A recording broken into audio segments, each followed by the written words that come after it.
ॐ श्री गणेशाय नमः। चतुर्थ अंशे विंशोऽध्यायः। श्रीपराशर उवाच। परीक्षितो जन्मेजय श्रुतसेनाग्रसेनः भीमसेनाशत्वार पुत्राजगोस्तु सुरथो नामात्मजो बभूवः तस्यापि विदुरथ तस्मात् सार्वभौमः सार्वभौमाजयत सेनस समादाराधितस्तत् छायुतायुर्युतायोरः क्रोधन तस्माद्वे देवा तिथिततक्षि शून्यो भवतत्रिशाद्भीम सेनसतश्दिलीपः दिलीपात् प्रतीपः तस्यापि देवा पिशान्तः नौबाहिकसंज्ञास्त्र पुत्रा बभूव देवः देवापीर्बाल एवारण्यं विवेशः शान्तनुस्तु महीपालो भूतोऽयं च तस्य श्लोकपृथ्वीयां गीयते यं यं कराभ्यामः स्पृशति जीर्णयौवना मिति स शान्तिमः चाप्नोति येनाग्रयां कर्मणा तेन शान्तनु तस्य च शान्तनो राष्ट्रे 12 वर्षाणि देवो न ववर्षः ततश्चाशेषराष्ट्रः विनाशं वेक्ष्यासो राजा ब्रह्मान् पृच्छत कस्मादस्माकं राष्ट्रे देवो न वर्षति को ममापराध इति ततश्च तमुचूर्न ब्राह्मणा अग्रजस्य ते ह्यमन्वनि सत्वया सम्भुजते अतः परि वितातमित्युक्तः सः राजा पुनस्तान् पृच्छत् किममयाद्विधेयमिति ततस्ते पुनरप्युचु यावद्वेपापिर्नः पत्नादिभिद्रोषैरभिभूयते तावः तावदेतस्यार्यः राज्यं तदलमेतेनः तु तस्मै दीयतामित्युक्ते तस्य मन्त्री प्रवरेणाशंसारी णान्त्रया तत्रारण्ये तपस्विनो वेद्वाद विरोधवक्तारः प्रयुक्ता तैर्स्याप्यति त्रिजुमतेर्महीपति पुत्रस्य बुद्धिर्वेद वादविरोधमार्गः नुसारिण्य क्रियत राजा च शान्तनुर्द्विज वचनोत्पन्न परिदेवं शोकस्तान् ब्राह्मणः नग्रतः कृत्वा ग्रजस्य प्रदानायारण्यं जगामः तदाश्रमुपगताच्चक्ष तं वन्तं वनिपतिपुत्रमं देवापि मुतस्तु ते ब्राह्मणा वेदः वादानुबन्धिनी वचांसि राज्यं ग्रजेनः कर्तव्यमित्यर्त्वन्ति त्वमुचु असावपि देवापिर्वेदवाद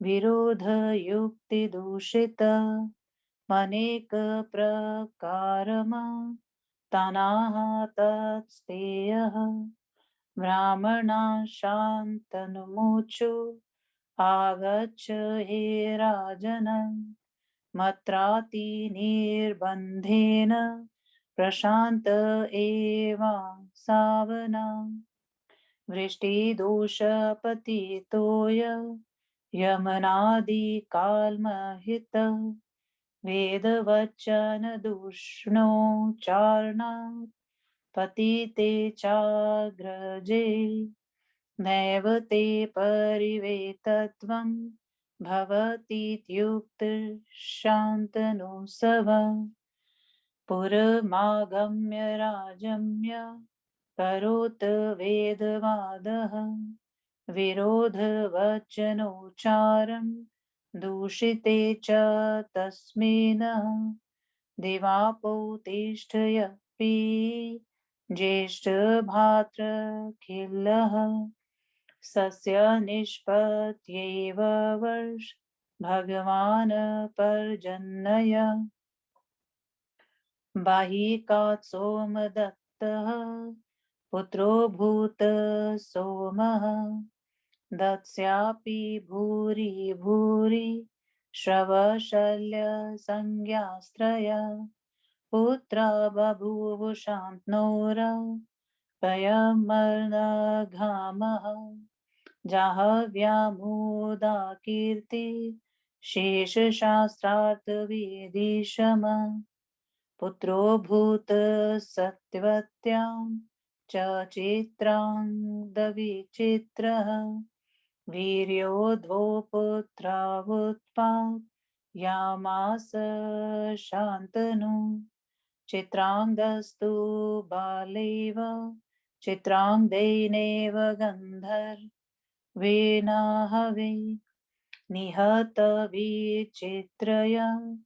वीर्योऽपि काशीराजतनय अम्बिकां बालिके उप्येमे तदुभोगातिकुखेदाचः यक्ष्मणा गृहीत सः पञ्चत्वं गमतः सत्यवती नियोगा च मत्पुत्र कृष्णद्वैपायनो मातुर्वचनमन्तिक्रम नियमिति कृत्वा विचित्रवीर्यक्षेत्रे धृतराष्ट्रपाण्डु तत्प्रहितभुजिष्यायां विदुरं चोत्पादयामासः धृतराष्ट्रोऽपि गान्धार्या दुर्योधनदुःशासन प्रधानं पुत्रशतमुत्पादयामास पाण्डुरूपय रण्यमृग्यायामृषि शापोपहत्प्रजाजनन समार्थस्य धर्मवायु शक्रैर्युधिष्ठर भीमसेन अर्जुन कुन्तयां नकुलसहदेवो चाशीभ्यामाद्र्यामः पञ्चपुत्रा समुत्पादिता तेषां च द्रौपदामः पशैव पुत्रा बभुः युधिष्ठिरात् प्रतिविन्ध्य भीमसेनाच्युतसेन श्रुतकीर्तिरर्जुन श्रुतानि को नकुलाच्युत कर्मासः देवातः अन्य च पाण्डवानामात्मजास्तथा यो देहि युधिष्ठिराद्वैवकं पुत्रं वाप हिडिम्बा घटोत्कचं भीमः सेनात् पुत्रं लेभे काशी च भीमसेनादे सर्वगं सूतं वापः सह देवाच विज्ञा सुहोत्रं पुत्रं वापः रेणुमत्यां च नकुलो अपि निर्मित्रं जिजन्नत अर्जुनस्याप्युलूप्याम नागकन्यायामीरा वनाम पुत्रो भवत मणिपुरपतिपुत्रयां पुत्री का धर्मेण बभ्रुवाहनं नामः पुत्रम् अर्जुनो जन्यत सुभद्रायां चार्वः तत्वेऽपि योऽसाति बला पराक्रम सस्मतारा तीरथ जेता सौभि मन्यु जायत अभि मन्नयो रुद्रायां परीक्षिणेषु पुरुषवशत्थामः प्रयुक्त ब्रह्मास्त्रेण गर्भ एव भस्मीकृतो भगवत् सकल सुरासुरवन्दिचरण युगलस्यात्मेच्छया कारणमानुषः रूपधारिणोऽनुभावात् पुनर्जीवित मवापय परिचिज्जगयोऽयं साम्प्रतमेत भूमण्डल मखण्डितायतिर्धर्मे पालयतीति इति श्री विष्णु महापुराणे चतुर्थ अंशे विंशोऽध्यायः 20वां अध्याय हिंदी अनुवाद कुरु के वंश का वर्णन। श्री पराशर महर्षि ने कहा, कुरु के पुत्र परीक्षित के 4 पुत्र हुए, जन्मेजय, शुतसेन, उग्रसेन और भीमसेन। जुहू के पुत्र का नाम सूरत था। सूरत के पुत्र विदुरथ हुए। विदुरथ के पुत्र सार्वभौम हुए। सार्वभौम के पुत्र जयतसेन हुए। जयतसेन के पुत्र आराधित हुए। आराधित के पुत्र अयुतायु हुए और अयुतायु के पुत्र अक्रोधन हुए। उनके पुत्र देवातिथि हुए। उनसे दूसरे त्रिक्ष उत्पन्न हुए। त्रिक्ष के पुत्र भीमसेन हुए और उनके पुत्र दिलीप हुए। दिलीप के पुत्र प्रतीप हुए। प्रतीप के 3 पुत्र हुए, देवापी, शांतनु और बाहिक। देवापी बाल्यावस्था में ही वन में चले गए। शांतनु राजा हो गए। उनके विषय में पृथ्वी पर यह श्लोक गाया जाता है, जिस जिसको वे अपने हाथ से छूते थे वह बूढ़ा व्यक्ति भी युवा हो जाता था और उसे अत्युत्तम शांति मिलती थी, इसलिए वे शांतनु कहलाते थे। उन शांतनु के राष्ट्र में 12 वर्षों तक वर्षा नहीं हुई। उसके बाद संपूर्ण राष्ट्र के विनाश को देखकर शांतनु ने ब्राह्मणों से पूछा, क्या कारण है कि हमारे देश में वर्षा नहीं हो रही है? मेरा कौन सा अपराध है? उसके पश्चात ब्राह्मणों ने बतलाया कि ये राज्य तुम्हारे बड़े भाई देवापी का है और उसका उपभोग तुम कर रहे हो, अतएव तुम परिवेता हो। इस तरह से कहने पर राजा ने कहा, तो फिर मुझे क्या करना चाहिए? उसके बाद ब्राह्मणों ने फिर कहा, जब तक तुम्हारा भाई देवापी किसी तरह पतित न हो जाए तब तक यह राज्य उन्हीं के योग्य है, अतएव इस राज्य को तुम उसे ही दे दो। इस तरह से कहने पर शांतनु के मंत्री अशंसारी ने वन में वेदवाद के विरोध में बोलने वाले तपस्वियों को नियुक्त कर दिया। उन सबों ने अत्यंत त्रिजु बुद्धि वाले राजकुमार देवापी की बुद्धि को वेदवाद विरोधिनी बना दिया। राजा शांतनु भी ब्राह्मणों की बातों को सुनकर शोक संतप्त हो गए और ब्राह्मणों को आगे करके अपने बड़े भाई को राज्य प्रदान करने के लिए वन में गए। वन में जाकर वे अत्यंत विनम्र होकर देवापी के आश्रम में गए। उन ब्राह्मणों ने बड़े भाई को ही राज्य करना चाहिए इस अर्थ के प्रतिपादक अनेक वैदिक वाक्यों को कहा, किंतु देवापी ने भी वेदवाद विरोध युक्तियों से दूषित उनके अनेक बातों को उन सबों में सबों से कहा। अतएव ब्राह्मणों ने शांतनु से कहा, हे राजन, आइए, बहुत अधिक आग्रह करना ठीक नहीं है। अनावृष्टि दोष समाप्त हो गया। अनादि काल से पूजित वेदों के विरुद्ध बोलने के कारण देवापि पतित हो गए हैं। बड़े भाई के पतित हो जाने से अब तुम परिवेता नहीं रहे। इस तरह से कहने पर शांतनु अपने नगर में आकर राज्य करने लगे।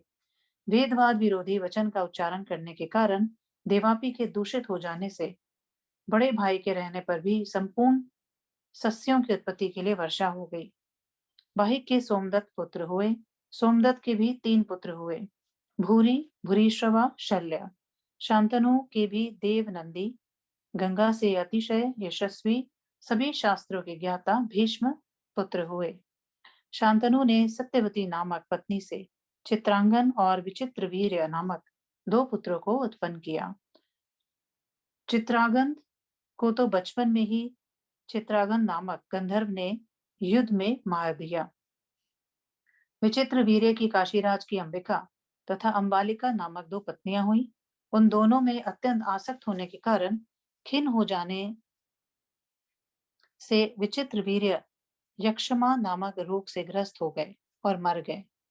कृष्ण देवाप्य देवपायन व्यास मेरे पुत्र हैं, यह सोचकर सत्यवती के द्वारा अदिष्ट होने पर कृष्ण द्वैपायन ने माता के वचन को अनुल्लंघनीय मानकर विचित्र वीर्य की पत्नियों से पांडु तथा धृतराष्ट्र को तथा उनके द्वारा भेजी गई दासी से विदुर को उत्पन्न किया।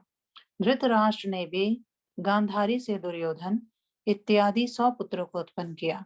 पांडु के भी वन में आखेट के समय ऋषि के शाप से संतानोत्पादन में समर्थहीन हो जाने के कारण कुंती से धर्मराज वायु तथा इंद्र ने क्रमश युधिष्ठिर, भीमसेन और अर्जुन नामक पुत्रों को उत्पन्न किया। और माद्री से दोनों अश्विनी कुमारों ने नकुल और सहदेव को उत्पन्न किया। इस तरह से पांडु के 5 पुत्र हुए। उन 5 के द्रौपदी से 5 पुत्र हुए। द्रौपदी में युधिष्ठिर के पुत्र प्रतिविंदय हुए, भीम के पुत्र श्रुतसेन हुए, अर्जुन के पुत्र श्रुतकीर्ति हुए, नकुल के पुत्र श्रुतानीक हुए तथा सहदेव के पुत्र श्रुतकर्मा हुए। इन सबों के अतिरिक्त पांडवों के दूसरे भी कई पुत्र थे। जैसे युधिष्ठिर से यौधेही ने देवक नामक पुत्र को उत्पन्न किया। भीमसेन का पुत्र हिडम्बा से घटोत्कच और काशी से सर्वज्ञ हुआ। सहदेव से विजया ने सुहोत्र नामक पुत्र को प्राप्त किया। नकुल ने भी रेणुवती में नीरमित्र नामक पुत्र को पैदा किया।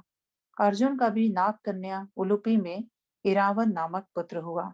मणिपुर नरेश की पुत्री में पुत्रिका धर्मानुसार अर्जुन ने बब्रुवाहन नामक पुत्र को उत्पन्न किया।